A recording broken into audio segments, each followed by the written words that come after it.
Hola, muy buenos días.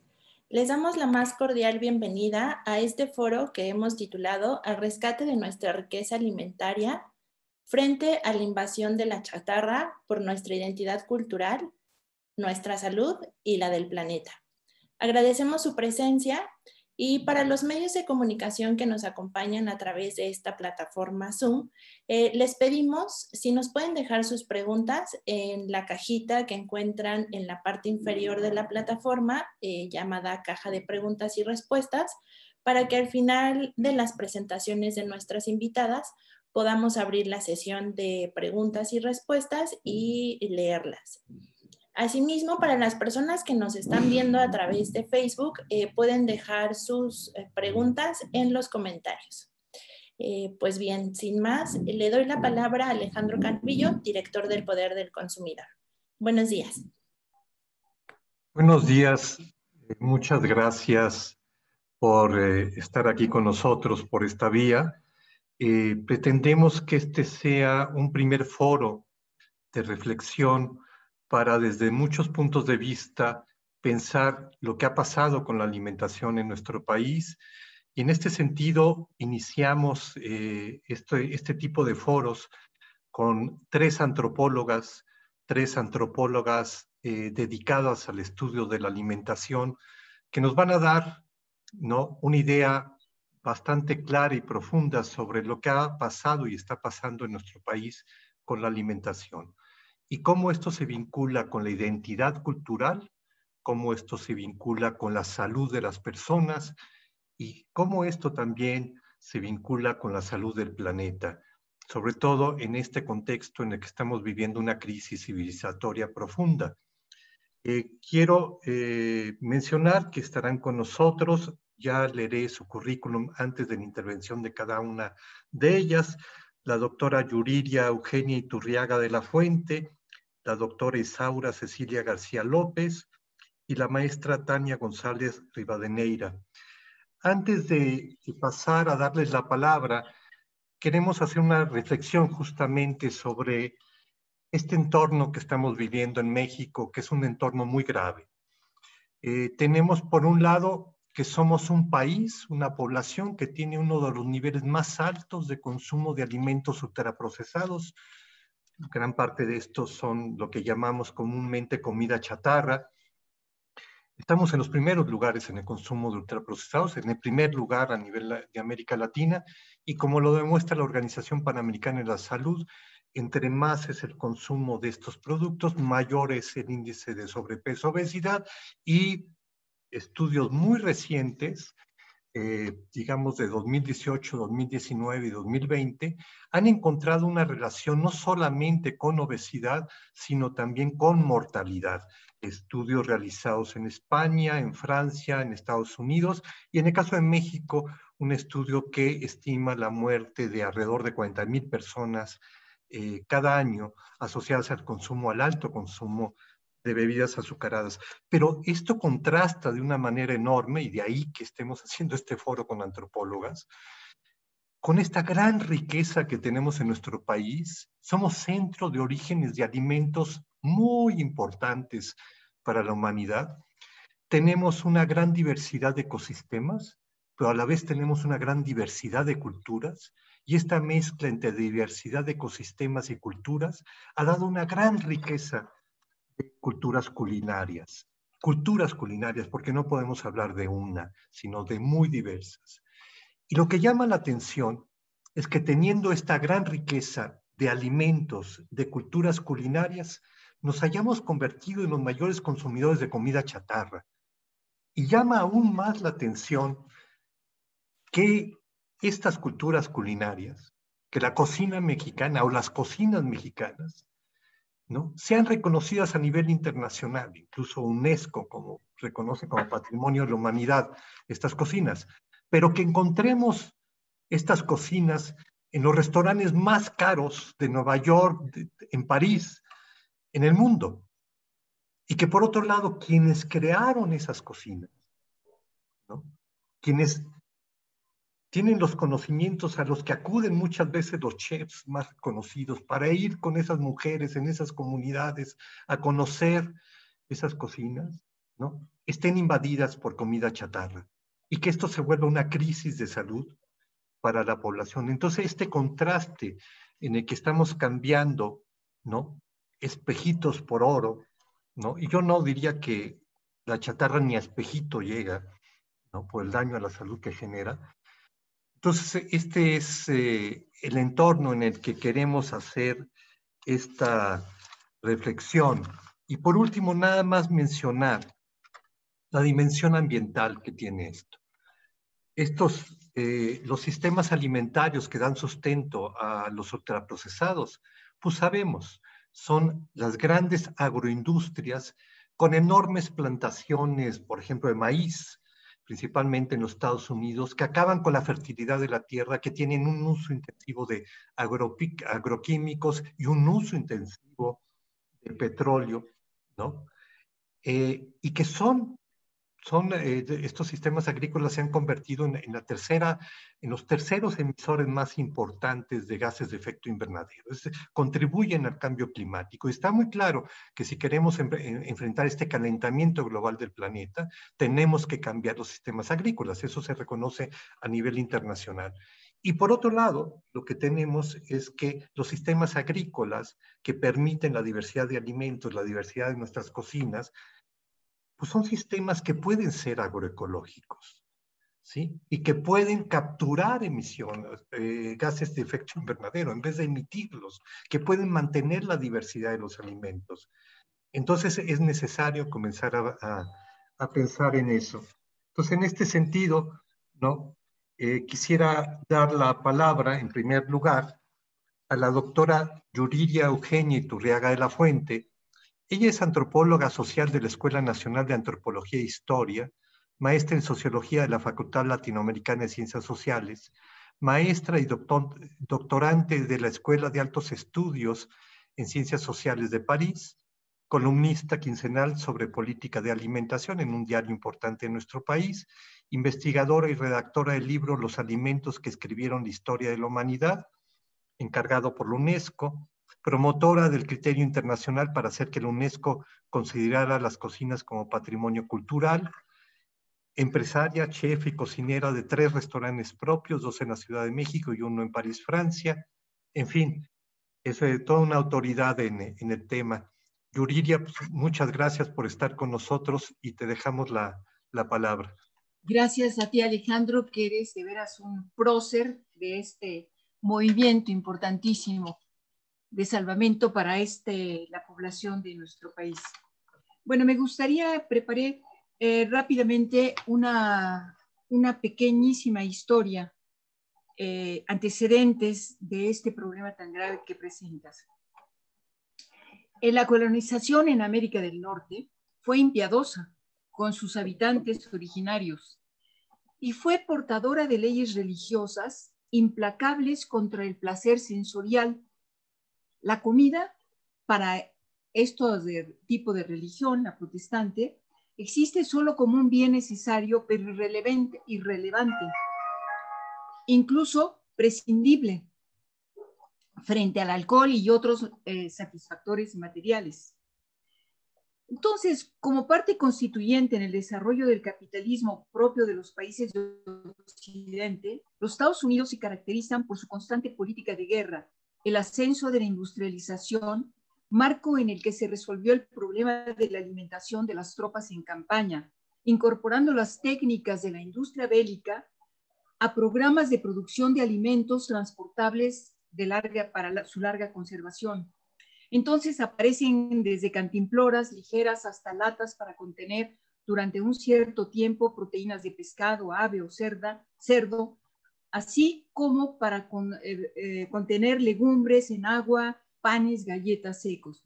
Entonces las cocinas se convierten, debido justamente a esta, digamos, vocación bélica de nuestro vecino del norte, en abrir latas de alimentos preparados que liberan la mano de obra femenina que se emplea en vez de en el campo, en la industria creciente, y las recetas tradicionales solo sirven para guiar la sustitución de los ingredientes y como guía para imitarlas mediante químicos. Entonces, no es extrañar que es en este territorio, el de los Estados Unidos, entre sus ciudadanos y acorde con su cultura, que haya surgido la industria invasiva de la comida falsa, la que contiene falsos sabores, falsos olores, falsas texturas, falsa perennidad y un aspecto exterior hechizo. Comida acorde con un régimen neoliberal que ha aplanado al planeta hasta el nivel cultural, social y sensorial más bajo en la historia humana. Un nivel que se ha vuelto desgraciadamente la realidad universal de nuestro presente y se supone de nuestro futuro. Pues cuando los Estados Unidos toman la batuta de la conducción del mundo, la producción de alimentos se concebirá como una mercancía, por primera vez realmente, una mercancía producida en función del número de posibles consumidores y con un margen de ganancia lo mayor posible.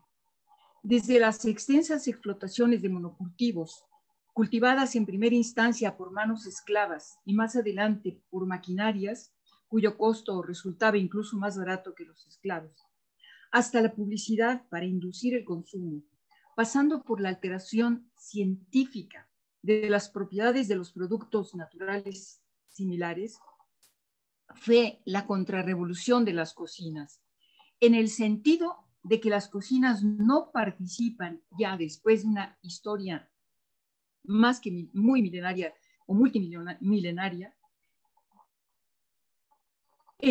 son desplazadas. Entonces, lo que lleva a la paradoja de que si bien transforman los comestibles, y hago aquí una aclaración, comestible yo lo uso en vez de comida chatarra, es más castellano, se oye mejor, pero sobre todo es más claro.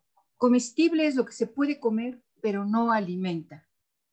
Alimento es lo contrario de comestible.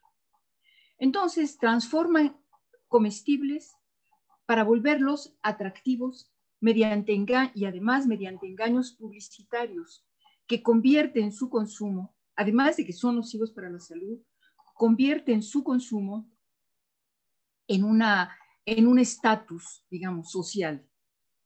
Son comestibles que deforman las percepciones sensoriales, pero la fuerza de la industria de los comestibles o imitaciones de alimentos representa mayores cifras que las generadas por la industria bélica, las drogas y la trata de personas y de sus órganos. De ahí que sea tan difícil combatirla. Las poblaciones víctimas de los a pesar de todo esto, las poblaciones víctimas de los conflictos guardan las cocinas dijéramos que las mujeres mayoras y mayores, las más con mayor edad y que además son las que más saben, utilizan lo considerado que antes, quiero precisar, frente a este fenómeno, todavía en las comunidades, las mujeres mayores recolectan lo que incluso se consideraba incomible anteriormente, y recolectan y cultivan y crían en pequeña escala cosas que cuando había una gran producción de alimentos no se tomaban en cuenta, pero las recuperan, las rescatan en todas partes del mundo, no solamente en nuestro país, ¿no? Y es una especie de resistencia en el fondo de las comunidades que salva olores, sabores, saberes, mientras las hijas se vuelven obreras. Entonces, dijéramos que las hambrunas que hay en Europa, Asia, África, las islas de los dos océanos, los nativos encuentran insumos naturales y la forma de aprovecharlos. Y las cocinas familiares son lo más conservador que existe, son por excelencia conservadoras las cocinas familiares. Y todavía se encuentran en muchos rincones de Occidente, mayoritariamente en Asia y en las comunidades originarias de América, seguramente también en Oceanía y África.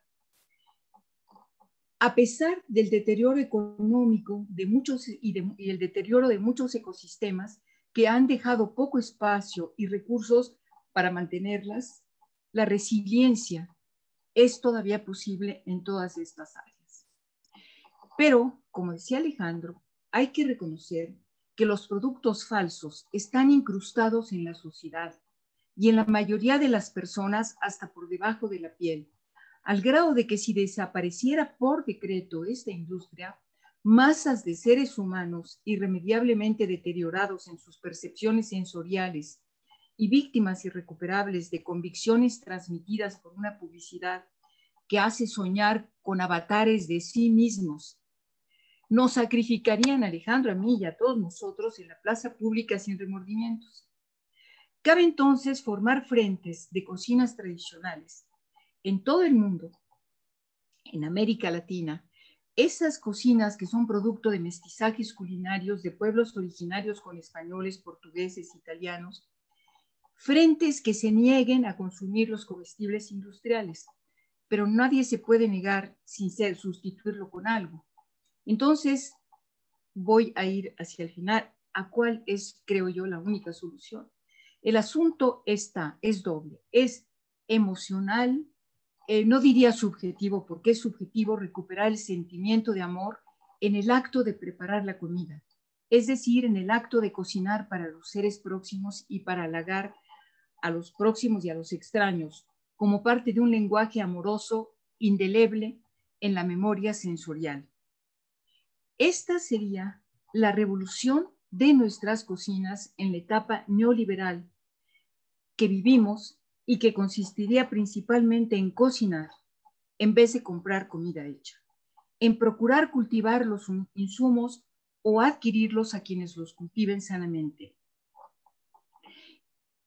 ¿Cómo hacerlo? Bueno, es indispensable hacer un frente nacional que no solamente tenga, porque bueno, si la oferta y la demanda están indisolublemente ligadas, las cooperativas de consumo virtuosas irían desplazando hasta la quiebra las industrias que nos envenenan y a nuestras familias. Pero del otro lado, ¿qué es lo que hay? Y lo más importante, recuperar los policultivos en este país. Porque inclusive quienes luchan por el maíz están, sin saberlo seguramente, luchando por monocultivos, porque declarar al maíz todo lo que se le ha declarado y fuera de los transgénicos y en fin, hacer museo del maíz como se va a hacer ahora en el Molino del Rey, insiste en la planta emblemática, pero no es la única.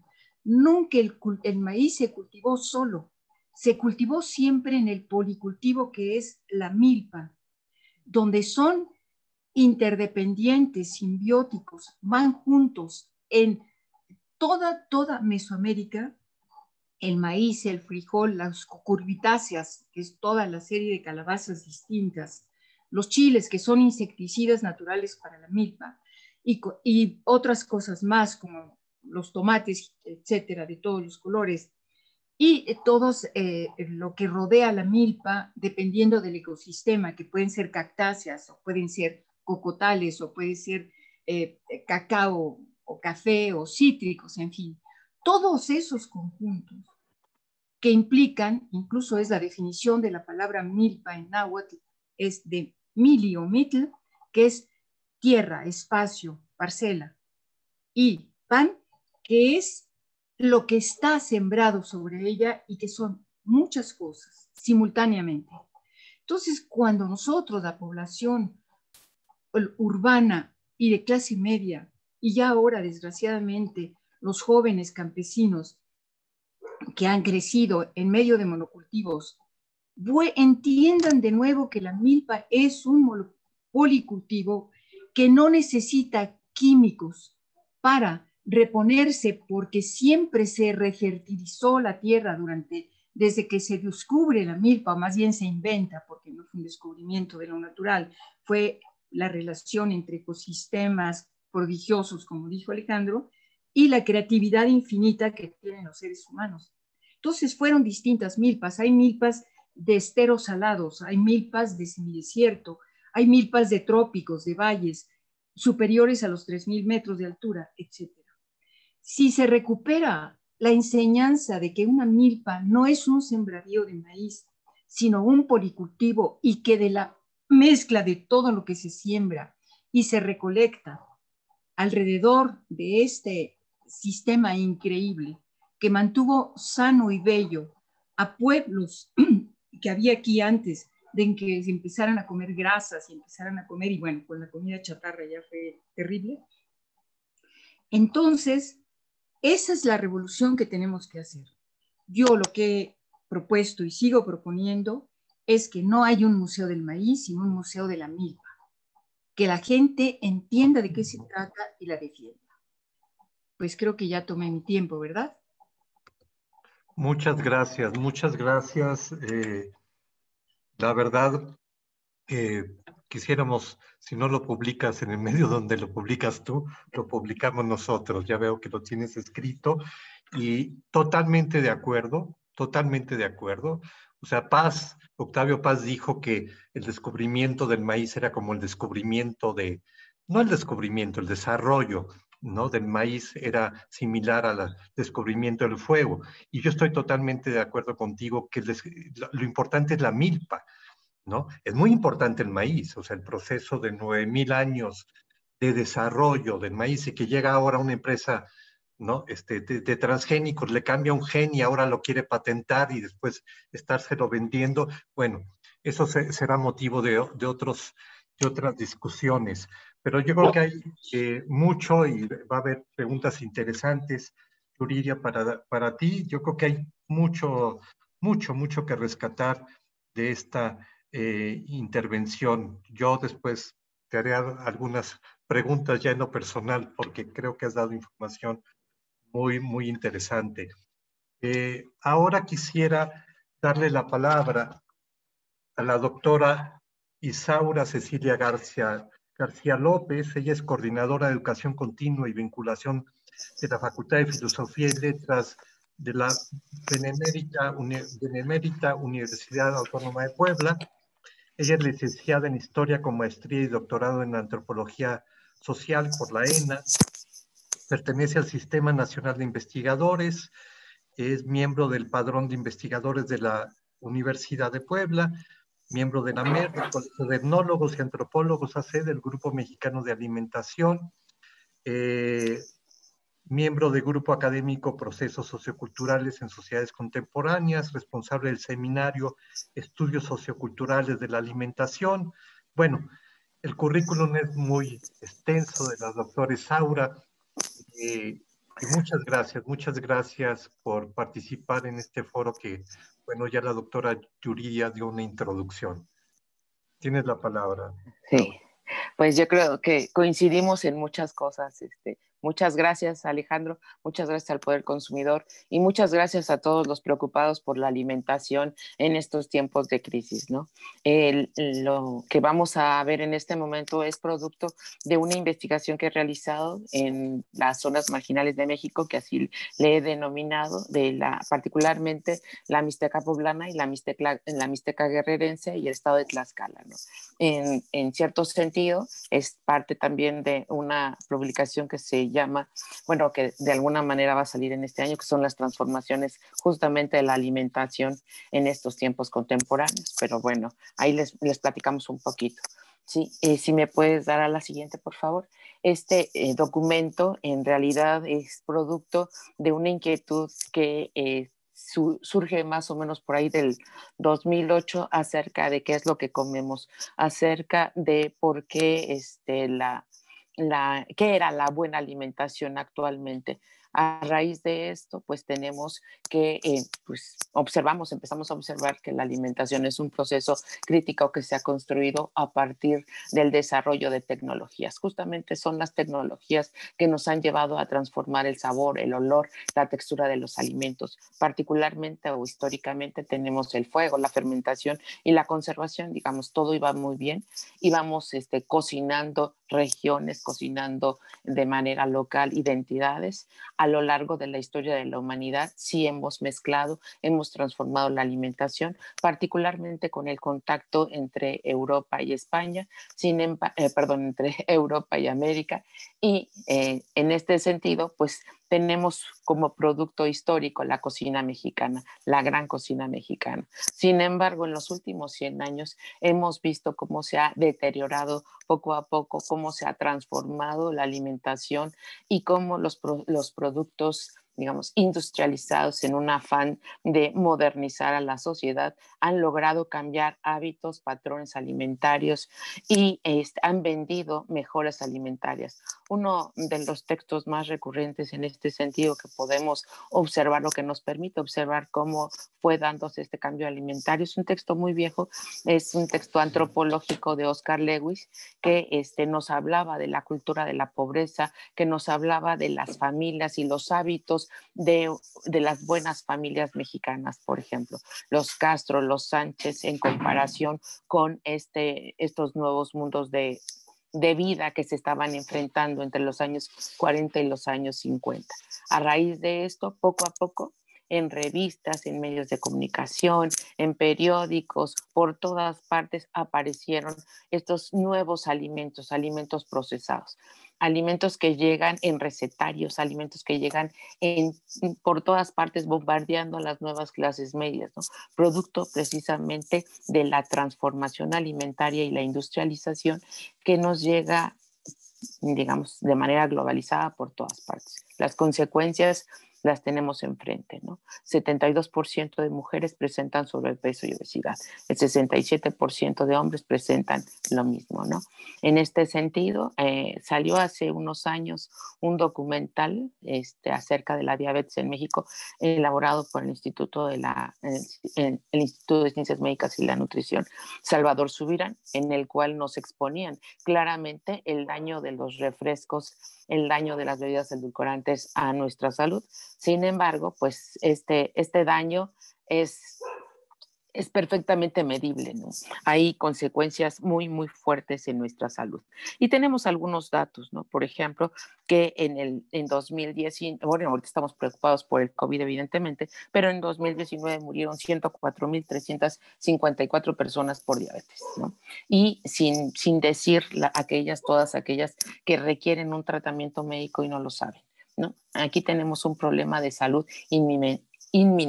Sin embargo, tenemos otro problema. Tenemos el gran problema de la alimentación en zonas marginales y de pobreza extrema. Y tenemos el problema de la alimentación en zonas marginales urbanas que también no tienen otra cosa que comer, ¿no?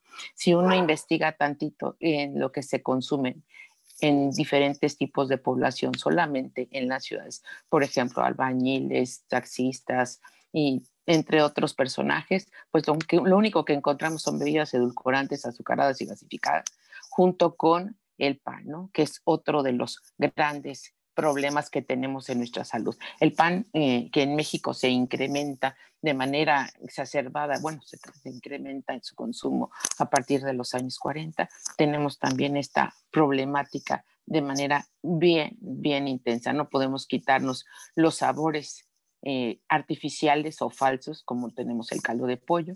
No podemos quitarnos el chocolate, no el chocolate mexicano, sino este chocolate industrializado que nos llega por todas partes y pues siempre como alimento chatarra. En oposición a esto, pues tenemos una desnutrición grave también en los niños mexicanos, que ese es otro de los grandes problemas. Tenemos una grave situación de sobrepeso y una grave situación de desnutrición. Tenemos 1.5 millones de niños mexicanos que no están bien alimentados. No porque el niño esté obeso, está sano. Puede tener obesidad y puede estar en estado de desnutrición. Si me puedes pasar la siguiente, por favor. En este caso tenemos, les digo, hemos estado haciendo alguna investigación. Estos son niños de la montaña de Guerrero, pero bueno, vemos en esta zona de la Mixteca, una gran riqueza en términos de guaxmoles, en términos de lo que se recoge de alimentación para la alimentación cotidiana, pero también vemos el intercambio cotidiano de alimentos como el maíz por chatarra todos los días, ¿no? Y también vemos la incorporación de colorantes artificiales, por ejemplo, en los tamales dulces, que son endulzados o saborizados a partir del culé, ¿no? Aquí tengo que reconocerlo. Tenemos dos situaciones interesantes en toda esta zona. Por una parte, la recolección de frutos, insectos y toda clase de quelites que de verdad pues impactan a nuestro sabor, como los guajes, guanzontles y muchos más, pero también tenemos una situación crítica en el consumo de galletas, papitas, charritos, chicharrones, mantecadas, panes y todo lo que puede ofertar la tiendita de la esquina, además del refresco, que puede ser que no nos llegue la leche, pero ustedes lo saben, el refresco nos llega por todas partes. Incluso en estas comunidades el consumo de Vive 100 entre los niños ayuda a que aguanten mucho las jornadas matutina y vespertina. Matutina a lo mejor en la escuela y vespertina puede ser que en el trabajo de la agricultura. Tenemos otra parte importantísima en estos lugares, que es justamente una posibilidad importante que es el intercambio, ¿no? Y en otros lugares, bueno, también encontramos el dejar la milpa, la agricultura, como la teníamos, para considerar espacios para la ganadería. Sí, en este caso, pues estamos observando este contraste de alimentación. Por una parte tenemos una alimentación rica en proteínas y tanto de origen animal como vegetal, pero también tenemos el consumo de la panadería y el consumo de la chatarra y el consumo de otros alimentos altos en grasas, ¿no? Que es importante mencionar. Sí, ¿me puedes pasar la siguiente, por favor?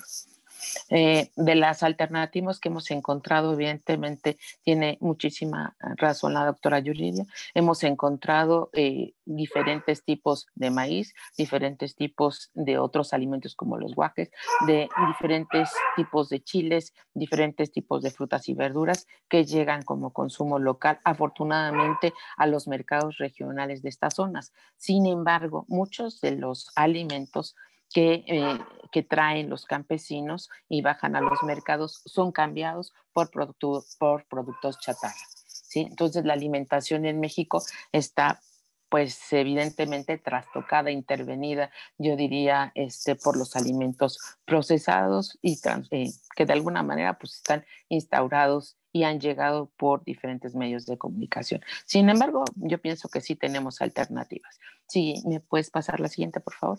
Una de las grandes alternativas, y coincido con muchos de los investigadores que han estado proponiendo la milpa como un sistema complejo, yo le agrego como un sistema sociocultural que nos permite o nos da alternativas a la crisis que se está viviendo ahora. Una milpa completa, una milpa que conlleve frijol, calabaza, que de alguna manera se autoprotege cuando es tomada como un sistema, no cuando solamente es el maíz. Y todavía en algunos lugares de la montaña podemos encontrar este tipo de milpas. Sin embargo, cada día se expande más la agricultura del monocultivo del maíz. La siguiente, por favor. Bueno, aquí vemos la calabaza, que en este caso, pues en la montaña se aprovecha la calabaza, la guía, las hojas, se aprovecha absolutamente todo lo que la milpa nos puede dar. Productos totalmente orgánicos y de alguna manera importantes para la alimentación. Por una parte la flor, por otra parte la combinación de las guías con elotes, habas y demás sopas que se pueden encontrar en la montaña. Adelante, por favor. Muchas gracias. Otra de las cosas importantes que hemos perdido a lo largo de la historia justo es el consumo de las tortillas. Hoy quiero abogar por ellas en relación con que la combinación de tortilla con frijol nos da una importante proteína. Tortilla combinada con algunos alimentos como el amaranto, algunos alimentos que tienen alta riqueza en diferentes formas, serían ahora muy buenos para comer. El problema es ese, justamente volver a revalorar y volver a comprender qué es lo bueno para comer.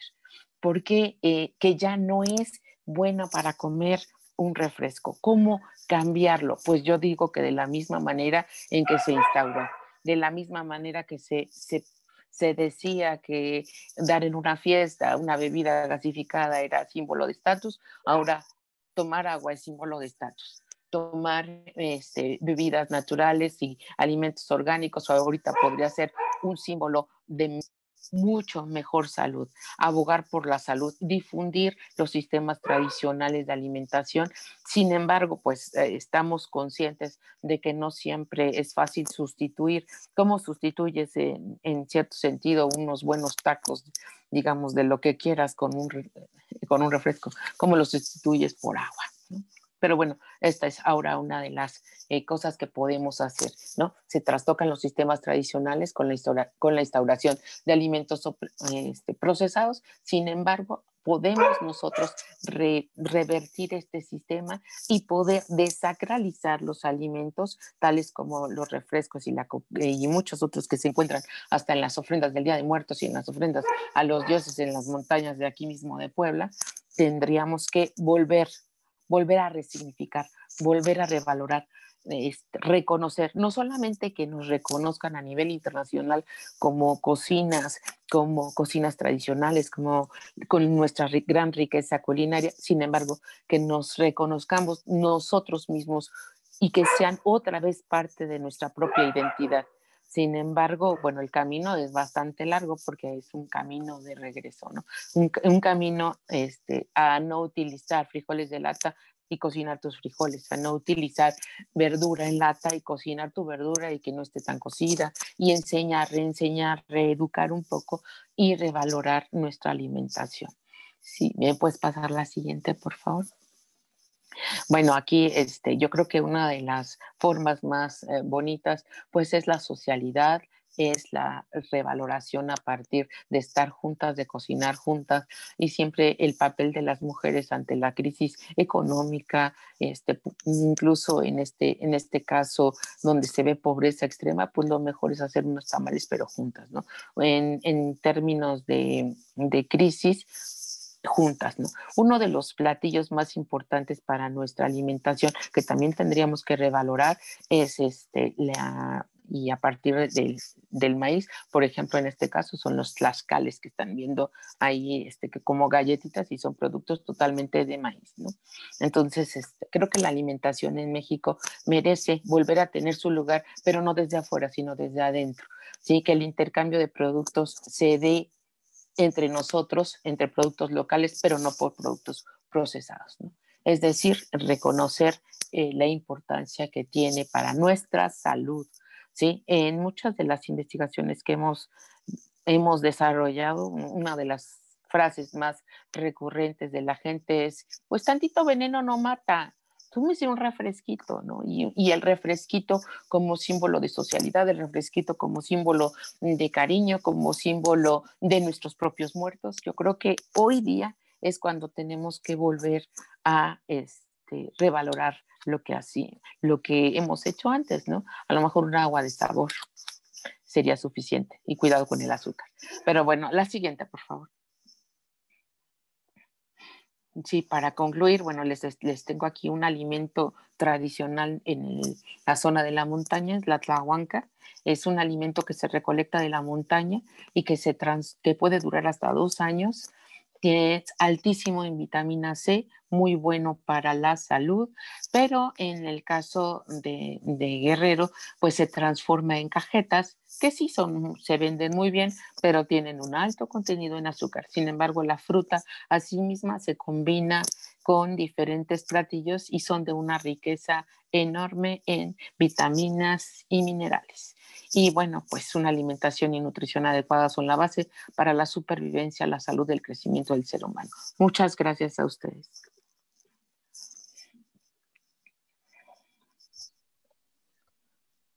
Muchas gracias, doctora. Yo creo que se va armando una visión muy clara desde lo que la doctora Yuridia presentó como visión general, ¿no? Con usted vamos descendiendo a cuestiones muy, muy particulares.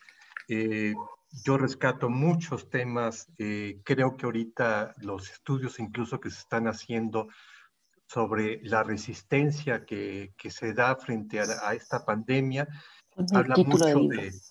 Habla mucho de esta parte de la unidad de las mujeres, cómo los sectores, incluso medios bajos y bajos, tienen este espacio de mayor comunidad, ¿no? De mayor apoyo mutuo.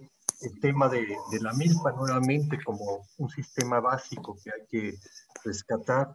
La tortilla con el frijol, o sea, hemos visto la caída del consumo de frijol y el cambio por sopas instantáneas, ¿no? Y que tiene que ver mucho con lo que usted ha mencionado de desvalorar nuestros alimentos y a través de la publicidad valorar otros productos que representan un riesgo a la salud, ¿no? En el caso del frijol, pues no hemos visto ninguna campaña en México como se hizo en otros países del sur con la quinoa, ¿no? Para darle valor. Yo creo que hay que darle mucho valor al frijol, programas para la siembra de Yo frijol. considero que sí. En fin, hay muchos temas ahí que van a ser muy importantes seguir insistiendo en ellos. Y creo que ahora vamos a ir a algo más, posiblemente más específico, ¿no?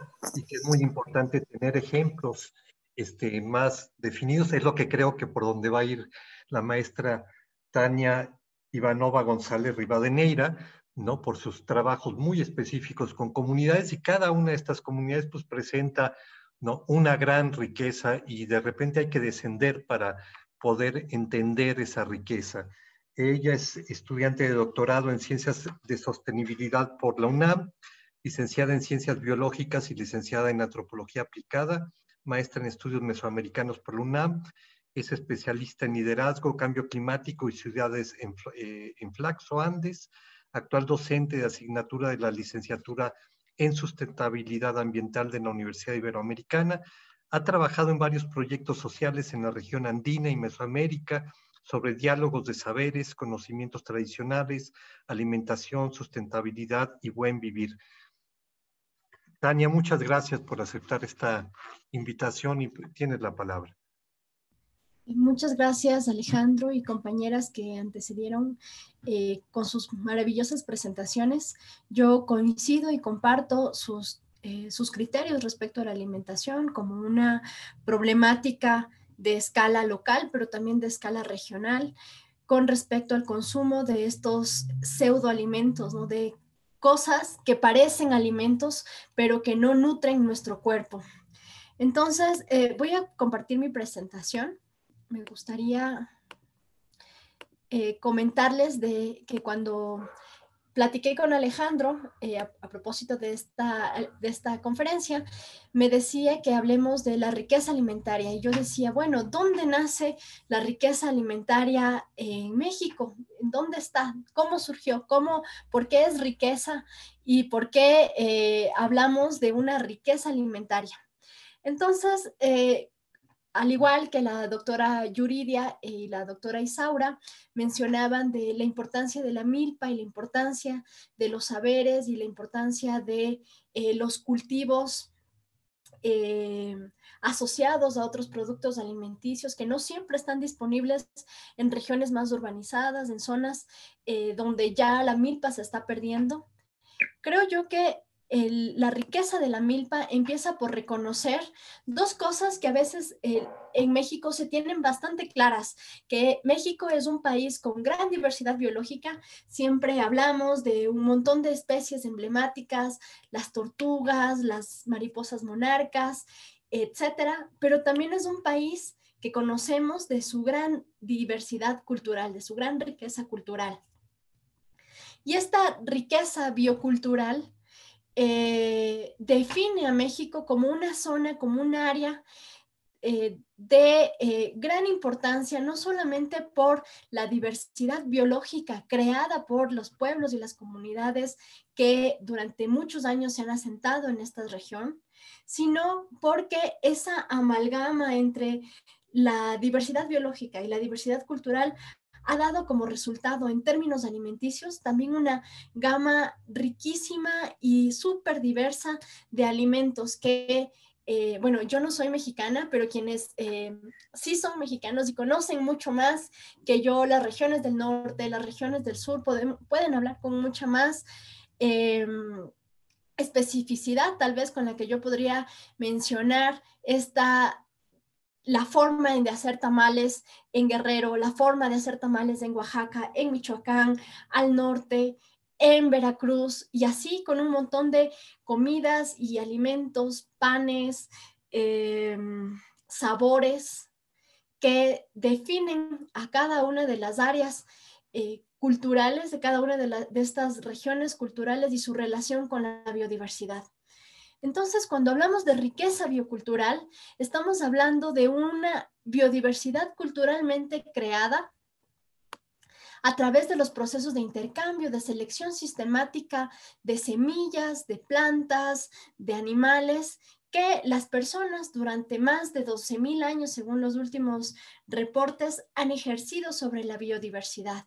Y eso ha dado resultado en la gran diversidad de maíces que tenemos, que se tienen en México, de jitomates, de frijoles y de chiles, no se diga, y de un montón de otros productos que en estos grandes espacios de temporalidad han permitido la selección y modificación de la biodiversidad con fines humanos, la domesticación con fines humanos de tener mejor calidad de semillas de maíz, mejor calidad de sabores, de quelites, por ejemplo, que no sean tan amargos, etcétera. Y este es un proceso que felizmente aún no ha terminado, porque los agricultores, los que mantienen las milpas así con la diversidad con la que hablaba la doctora Isaura y que mencionaba la doctora Yuriria, aún existen, aún están sembrando, seleccionando maíz, sembrando maíz con calabaza, con frijol, yendo no solamente dentro del espacio de la milpa, sino también yendo a otras zonas de bosque,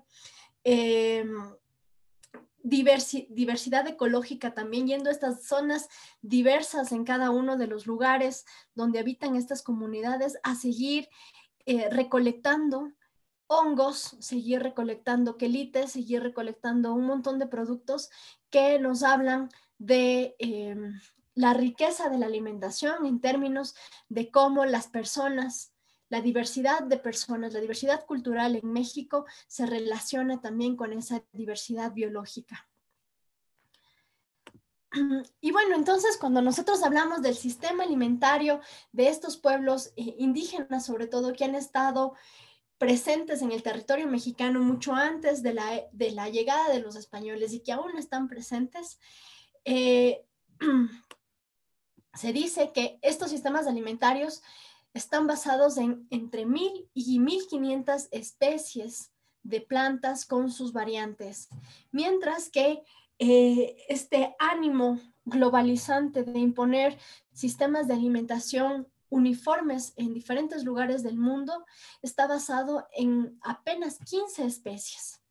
Cuando nosotros hablamos de que empezamos a consumir comida chatarra, muchas veces proviene la materia prima para la elaboración de esta pseudo alimentación o comestibles, como llamaba la doctora Yuriria, de estas 15 especies, dejando de lado todo el conocimiento y todo el trabajo de las ancestras, de los ancestros que dedicaron muchas generaciones, muchas vidas para obtener las variantes nutricionales, las variantes como las conocemos, el jitomate como lo conocemos, el tomate como lo conocemos, el amaranto como lo conocemos.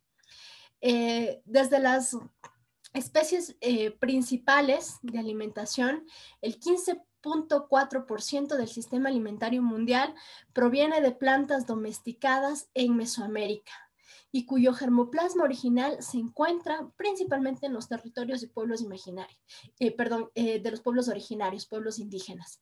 Entonces, esto nos habla también de que de estas 15 especies que constituyen el sistema alimentario mundial, alrededor del 15% son plantas que han sido domesticadas en México, que han sido domesticadas en la región de Mesoamérica.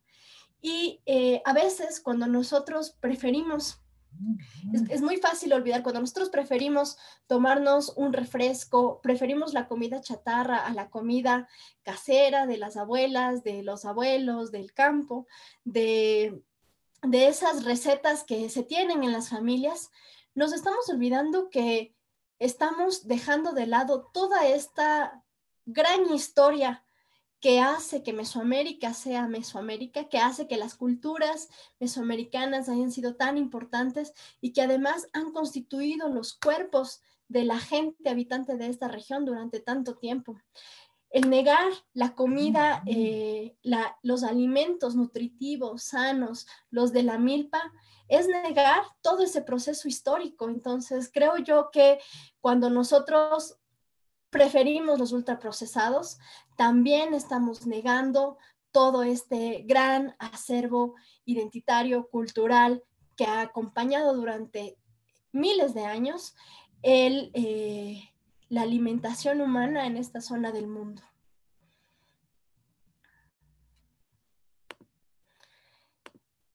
Y bueno, ya como decía Alejandro, yo quería presentarles, para no ahondar en este tema y no repetir a veces criterios de información, me gustaría hablar sobre un caso de estudio que hemos trabajado en la zona purépecha, que tiene que ver con los hongos.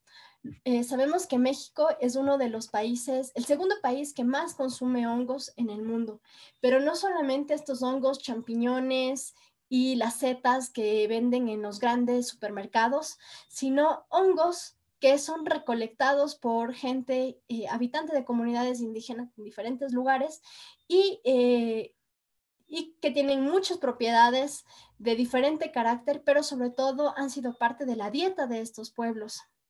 Voy a hablarles específicamente de la comunidad Cheranqueri, donde nosotros hacemos trabajo de campo, donde nosotros investigamos. Esta comunidad, como sabe la mayoría, ha pasado un proceso político de autodeterminación muy importante y que también se relaciona con la comida, como vamos a ver a continuación. Bueno, la cultura purépecha es una cultura, como decía, se asentaba en esta región del lago mucho antes de la llegada de los españoles. Consumían muchos de los productos como consumen ahora, de la recolección de los bosques, de la siembra en milpas y también del intercambio de productos con otras regiones. Por ejemplo, las famosas atápacuas de purépechas, una especie de sopa hecha con la masa de maíz nixtamalizado, es algo que se ha reportado al momento del contacto y que la gente sigue consumiendo. Y bueno, los hongos aparecen en esta misma narrativa de larga temporalidad, denominados terecua o flores de la tierra. Y en esta comunidad nosotros encontramos 18 especies de hongos comestibles, cada uno con sus nombres, que además son nombres muy originales porque tienen que ver con partes del cuerpo de las personas o de otros animales, como patita de pájaro, patitas de gallina, hongo de oreja, panza de vieja, etc. Y lo más interesante es que de estas 18 especies de hongos, la diversidad de platillos es realmente asombrosa. La diversidad de guisados, caldos, tamales, en atápacuas e incluso en un platillo que la gente menciona que es muy antiguo, que la denominaban turca y que ahora se asemeja a la pizza, pero es una pizza purépecha. Entonces, a propósito de lo que decía la doctora Isaura de cómo resignificar la comida, tal vez la idea sería empezar a ver esa modernidad, esos ideales de modernidad de la pizza, de la comida industrializada que resulta tan atractivo, pero con ingredientes propios de nuestra cultura, propios de nuestras regiones, sanos, agroecológicos, sin químicos. Y bueno, como les decía, a propósito de la diversidad de formas de preparación de estos alimentos, las mujeres y también los hombres saben cómo recolectar los hongos en el bosque, lo que nos habla de que en la comida, en esa tapacua de hongos, en ese tamal de hongos, estamos también degustando toda está recogido ahí todo el conocimiento que la gente tiene sobre la biodiversidad, sobre el bosque, sobre la importancia del bosque. Y especialmente después del conflicto que ocurrió en Cherán en el año 2011, los hongos que eran considerados comida de pobres pasó a ser una comida purépecha, parte del ser purépecha. Y yo creo que esta es una de las claves sobre las que debemos cuestionarnos quienes vivimos en contextos urbanos, quienes vivimos en contextos comunitarios también, de bueno, ¿qué define alimentariamente nuestra identidad?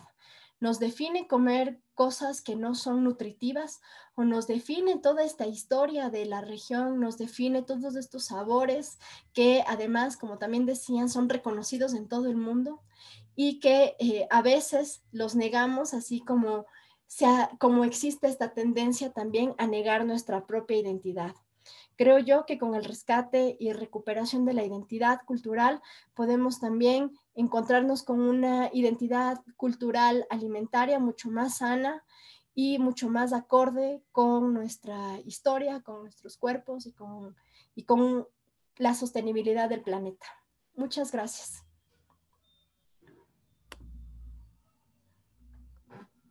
Muchas gracias, Tania.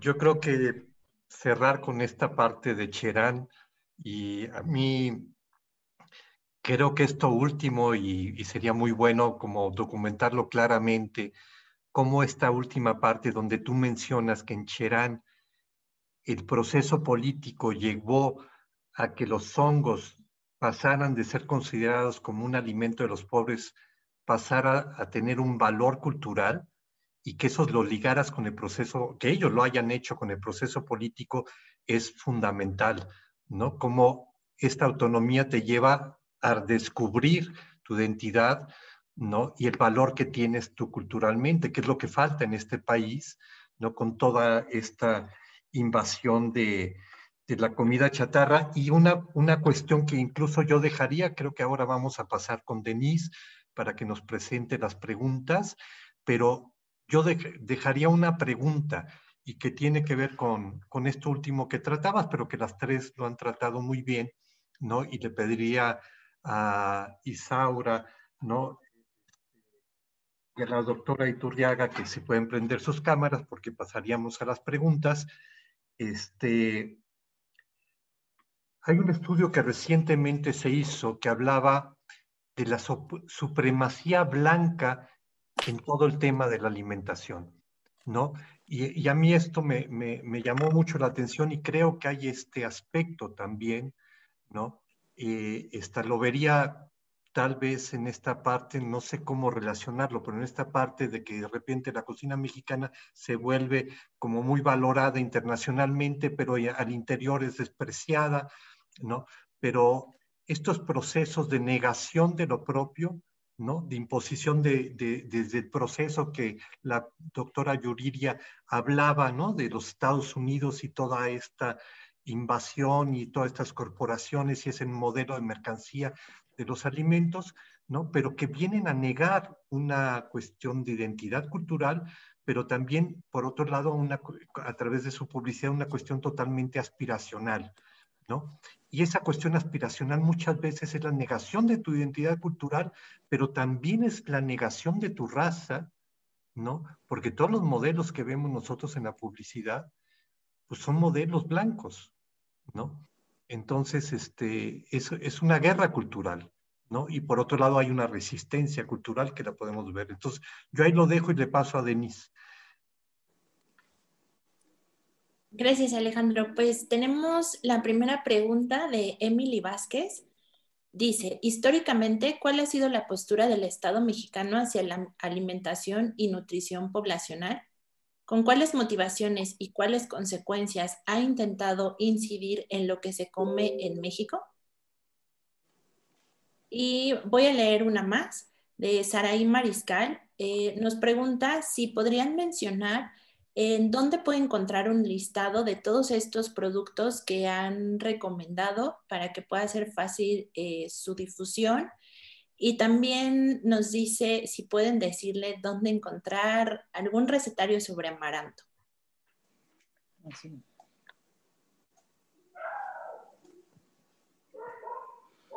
Recetario sobre amaranto.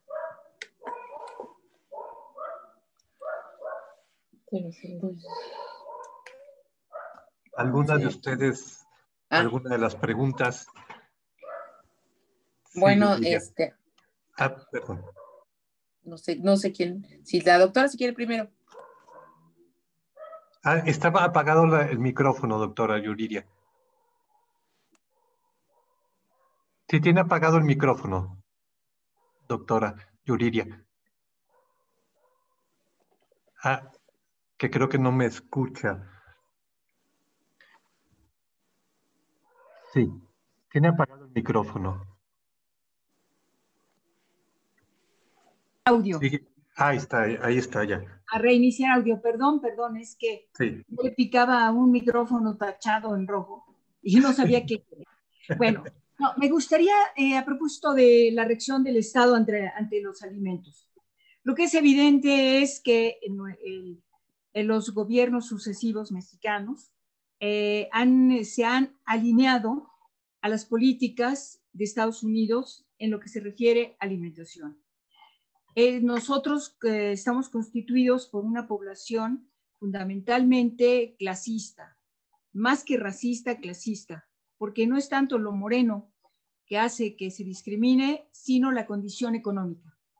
Porque puede haber blanquitos, pero si traen guarache, sombrero y están en el campo, los van a discriminar. Y a un morenazo, ¿verdad? Si está lleno de billetes, no lo van a discriminar. Entonces, el Estado mexicano ha seguido las pautas del modelo español discriminatorio ante lo propio. Es decir, somos un país constituido, digamos, moralmente por una autodenigración.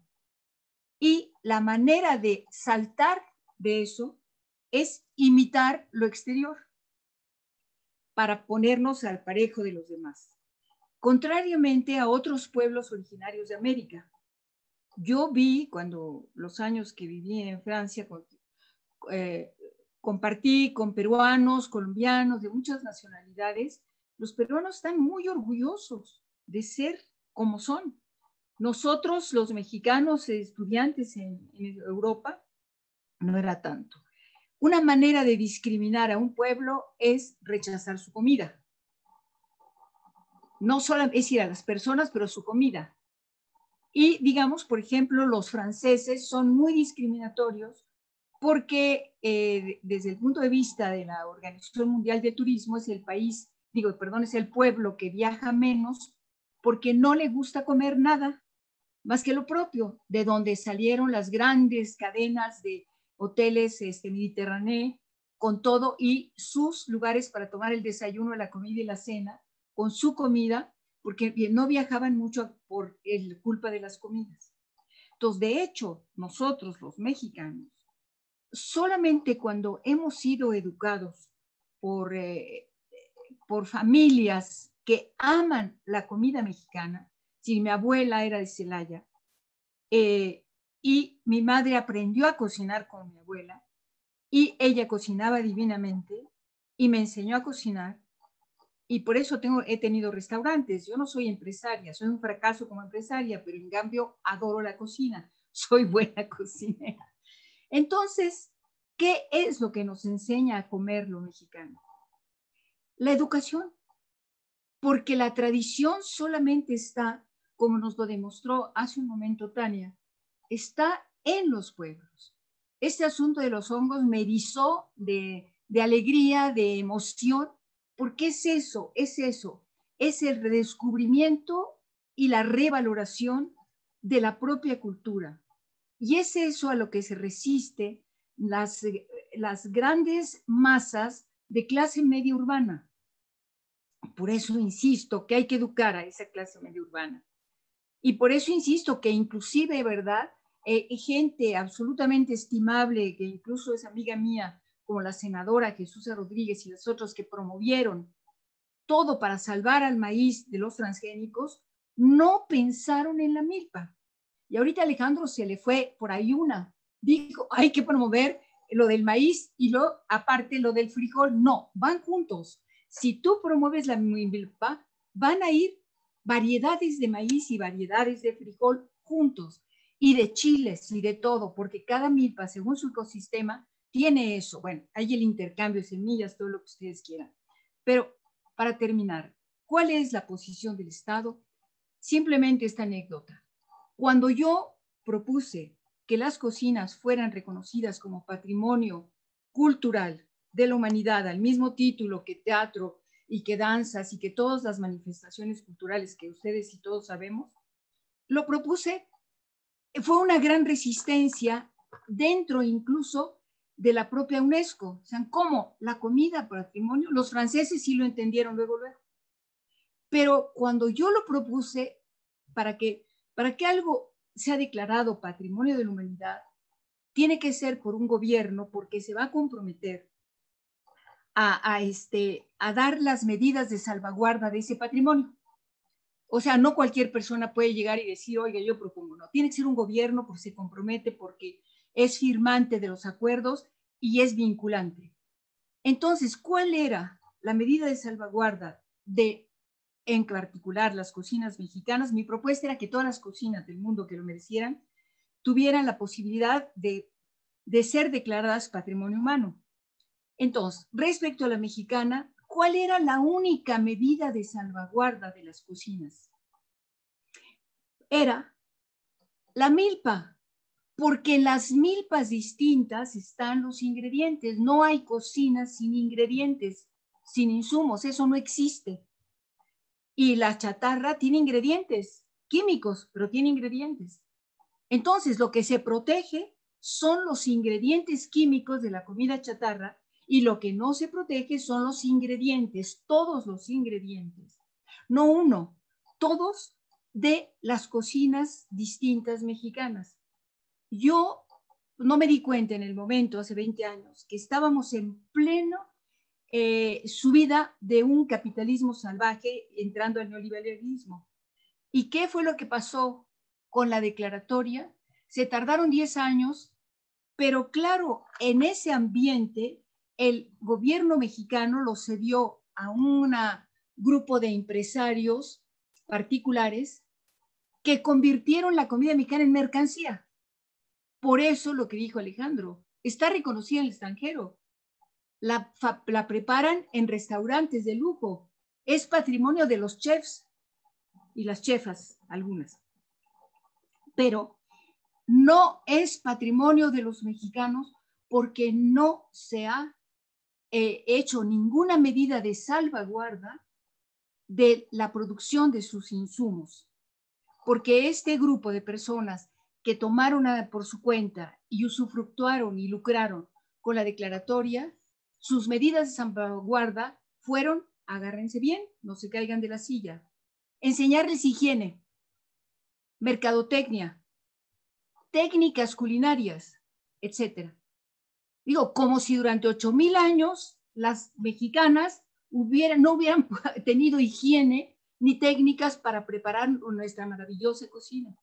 Entonces, ese derrapamiento o derrape que hubo del Estado mexicano para no conservar nuestras cocinas, eso es lo que nosotros tenemos que reivindicar, como pasó con los hongos.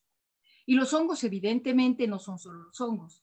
Entonces, yo creo que deberíamos dejar, todos nosotros los que estamos en esto, la mentalidad muy, digamos, cognitiva occidental de separar la realidad en sus partes.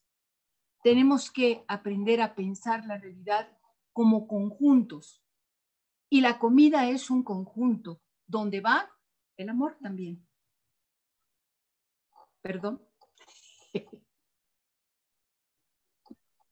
Gracias. No sé si quieren contestar a alguien más sobre esto o pasamos a la siguiente pregunta. Isaura.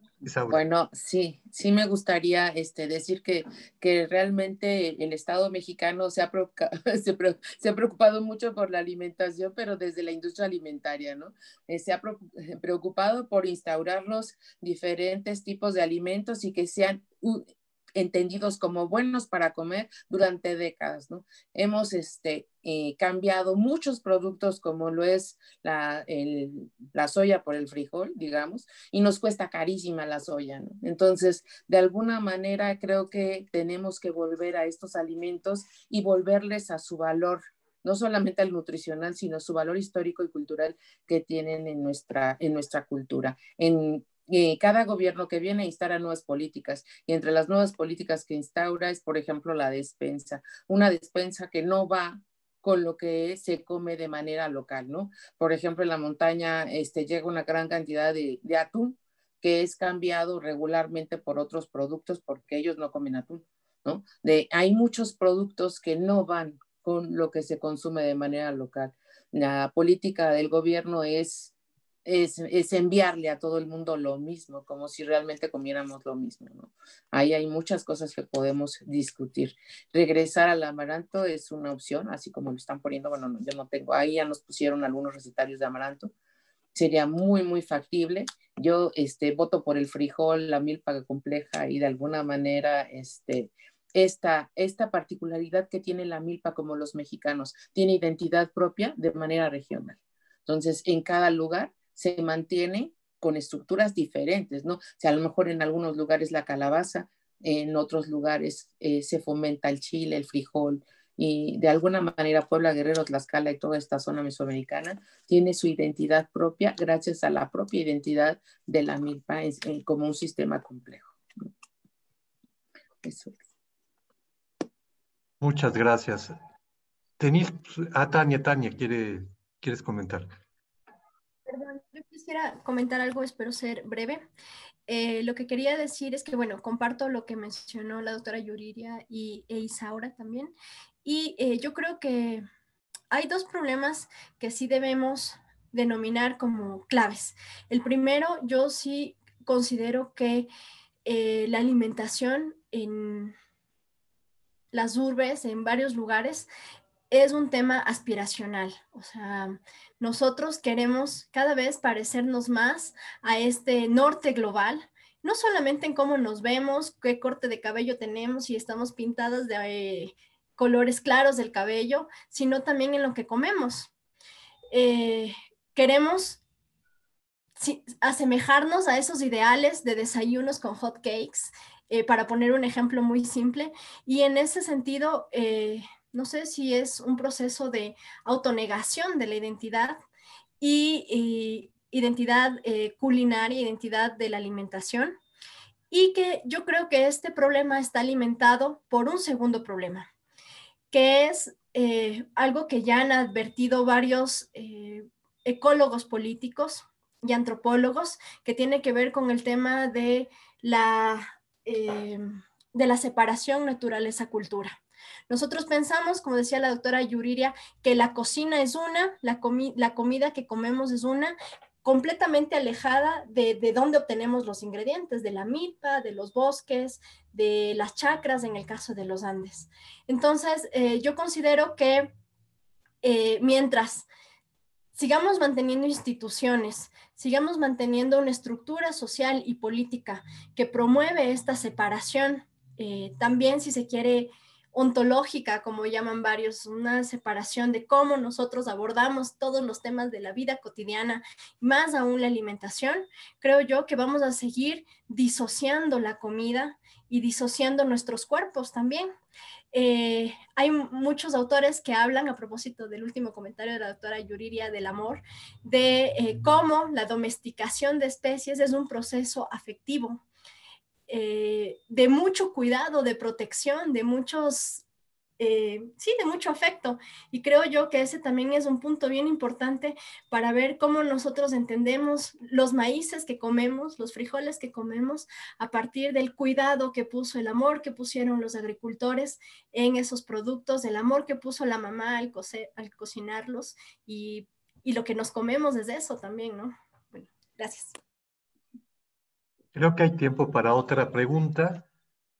Sí, tengo dos preguntas que creo que van mucho en el mismo sentido y viene como bien a lo mejor para poder también entender desde dónde debe de venir precisamente este apoyo, ¿no? Y revalorizar nuestra alimentación tradicional. Nos preguntan, ¿es indiscutible los orígenes de la riqueza cultural alimentaria en México?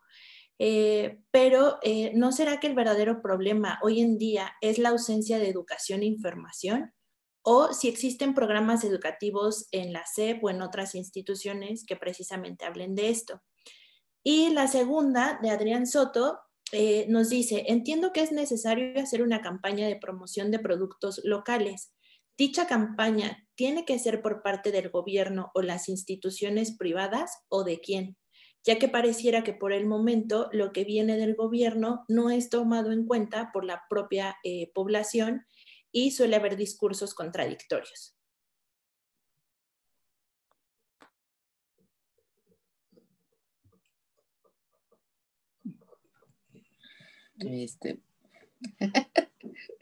Adelante, doctora.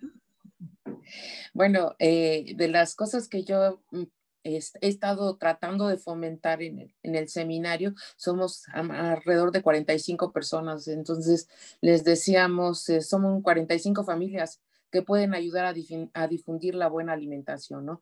Pero entender qué es la buena alimentación es un poco complejo, ¿no? Entender que nuestra alimentación era bastante buena, sin embargo, hay que difundirlo. Se puede difundir hoy día no solamente los medios masivos de comunicación, sino tenemos redes sociales, tenemos estos foros, tenemos una serie de vías donde ya se pueden hacer videos, se difunde y como decíamos antes, ¿no? Si se insertó el hot cake, los cornflakes y todo esto en el cambio en el desayuno, hoy a lo mejor podemos fomentar un huevo todos los días, podemos fomentar elementos de nuestra cultura alimentaria que puedan ser retomados por nosotros mismos. Si el Estado no es suficiente para la difusión, podemos empezar a generar voces culturales, voces de nosotros mismos para ayudar a difundir y a fomentar y a decirle a los demás que la milpa tiene que ser un sistema complejo,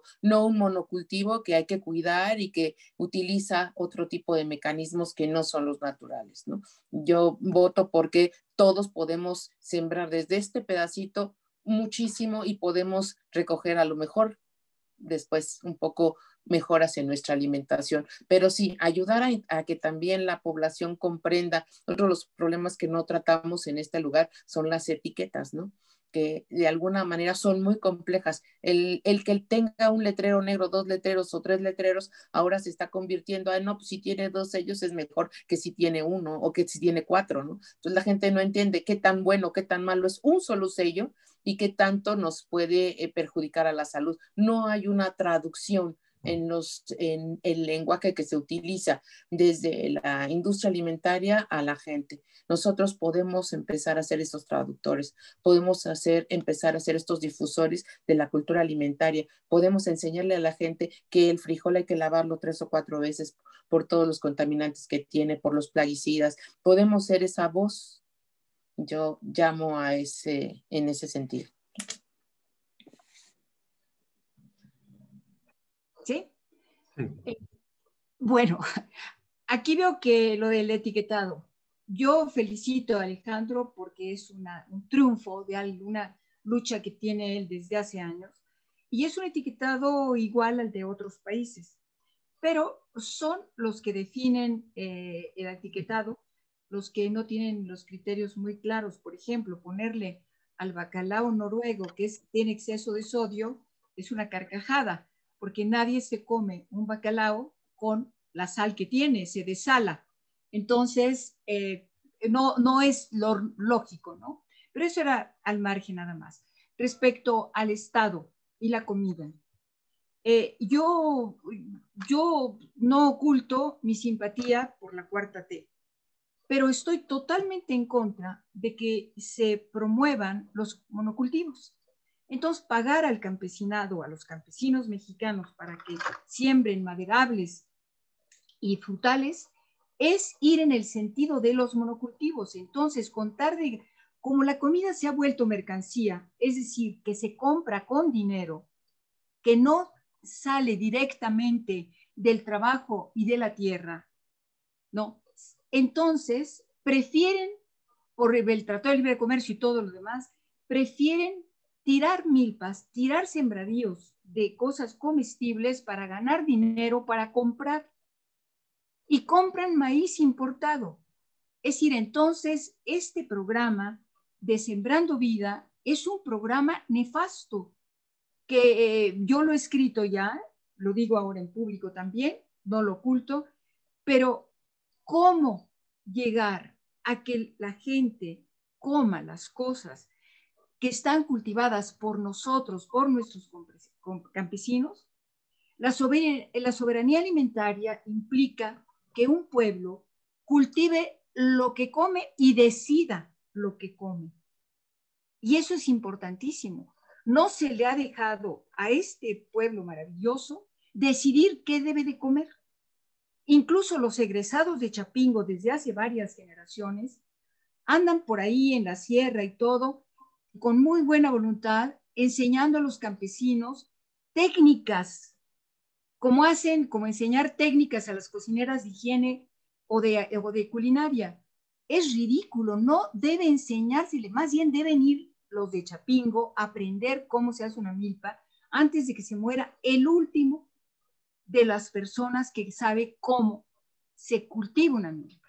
Yo por eso insisto mucho en que debería existir un museo de las milpas abierto a todo el mundo, donde hubiera milpas de distintos lugares y entienda la gente qué es y lo aprecie, ¿no?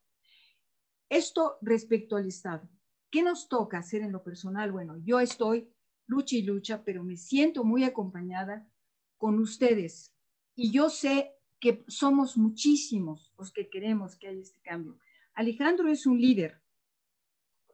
Y independientemente del detalle de si hay algunas etiquetas que no salieron bien, etcétera, es una ganancia. Se ganó una batalla, pero hay que ganar la guerra, y ganar la guerra significa seguir haciendo lo que hacemos todos nosotros y afiliar a más gente. La comida debe ser, lo que comemos debe ser producido por los mexicanos de manera sana. Porque si nosotros decimos solamente que hay que comer productos sanos, ¿dónde los encontramos? ¿En las tiendas orgánicas, en Green Corner?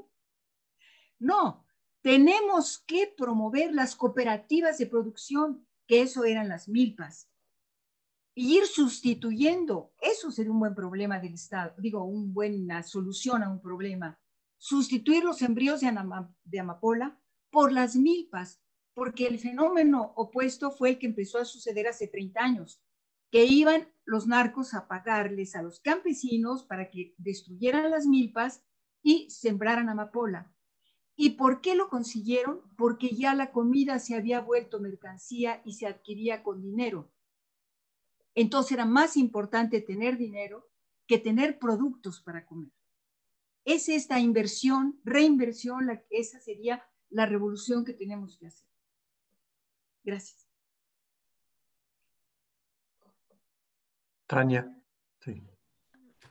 Yo quisiera ahondar un poco más en este tema del Estado, porque recuerdo en algún momento leí ahora no tengo claro el título del escrito del doctor Luis Gamio, sobre diversos momentos del Estado mexicano con respecto a la alimentación. Y hubo un tiempo en el que el Estado mexicano negaba el consumo, negaba literalmente el consumo de la asociación de tortillas de maíz con frijol, porque asumía que eso era lo que demoraba los procesos cognitivos de mexicanos en ciertos lugares rurales del estado.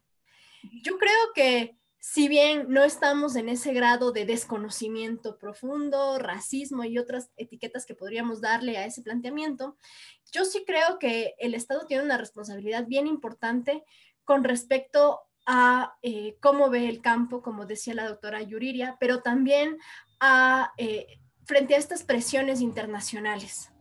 A veces pensamos que la decisión es muy sencilla de decir, bueno, vamos a promover la agroecología, pero esas decisiones que parecerían sencillas están sujetas a otras presiones internacionales, como el TLC, por ejemplo. Entonces yo creo que ahí, frente a esos grandes y que parecen súper potentes presiones de otros estados, yo creo que ahí es donde el gobierno debería hacer frente para defender la soberanía alimentaria y defender la soberanía de los mexicanos.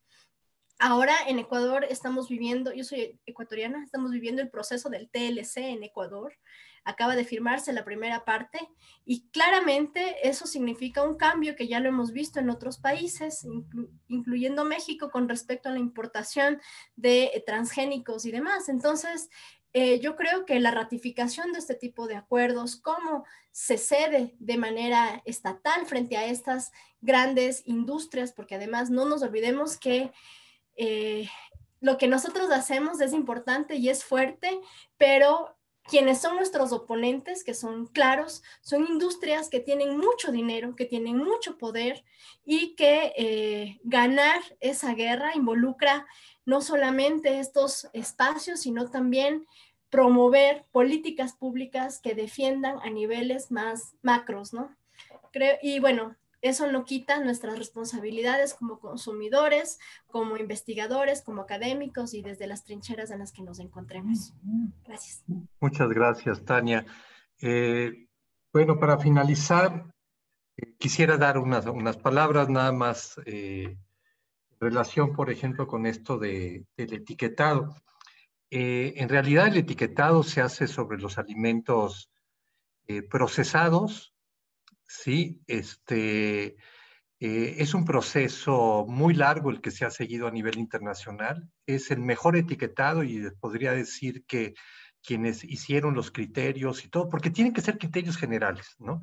Ahorita la industria, acabamos de estar en un foro, entonces saca este ejemplo y este ejemplo para decir que no funciona, ¿no? O sea, siempre habrá elementos y casos específicos, pero es en estos tres ingredientes que sabemos que es la triada de la comida chatarra, meterle mucho azúcar, sal o grasas saturadas, ¿sí? Para volverlos hiperpalatables y además, bueno, pues acompañarlos con una cantidad de aditivos, colorantes, ¿no? Artificiales, saborizantes artificiales, una cantidad de ingredientes para volverlos hiperpalatables, ¿no? Y que la gente que desde niños ya los niños se inclinen hacia esos productos, muy apoyados por la publicidad.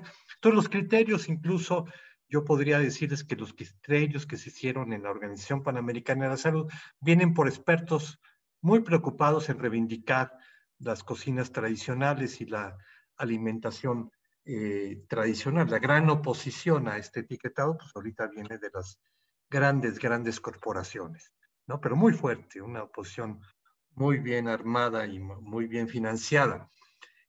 Yo antes de terminar, sí quisiera, aparte de darle pues, muchas las gracias a la doctora Yuridia Iturriaga, a la doctora Isaura García y a la maestra Tania González, ¿no? Pues darle también las gracias a quienes provocaron este foro, que son, ¿no? Marta Elena García y Guillermo Bermúdez, ¿no? Que han estado siempre promoviendo, ¿no? Y abriendo espacio para estas discusiones con los que estamos colaborando actualmente. No, pues agradecerles que hayan provocado este foro, que venía también de parte de nuestro interés personal, y le dejo la palabra a Denise para que cierre el evento, si hay alguna cosa técnica que compartir. Muchas gracias, doctoras, maestra, ¿no? por No este espacio. puedo. Sí, Podría doctora. buscar por una cosa nada más, Sí. que tenemos los países el derecho, bueno, Ecuador, por ejemplo, México, y esa era la propuesta de lo de las cocinas y la milpa, declarar excepción cultural y sacarla de los tratados internacionales, como fue Francia, que sacó del Tratado Internacional del Mercado Común Europeo. Esa era la idea, que México hubiera sacado la milpa, o sea, lo que se produce en la milpa, sacarlo del Tratado de Libre Comercio. O sea, ya existe todas las posibilidades. Y existe, así como en el etiquetado también, existe la posibilidad de mejorarlo. Pero el asunto es que no estamos huérfanos, que podemos hacerlo. Gracias. Gracias, doctora. Denise. Sí, muchas gracias a todas nuestras invitadas por este panel tan rico e importante para poner este tema sobre la mesa. Nada más comentarles que toda la información que hemos hablado en este foro se encontrará disponible en nuestro sitio web actuaporlasalud.org, y pues la grabación también de este foro está disponible en la página de Facebook del Poder del Consumidor. Pues les damos las gracias, que tengan muy buen día. Gracias. Muchas gracias a ustedes. Gracias.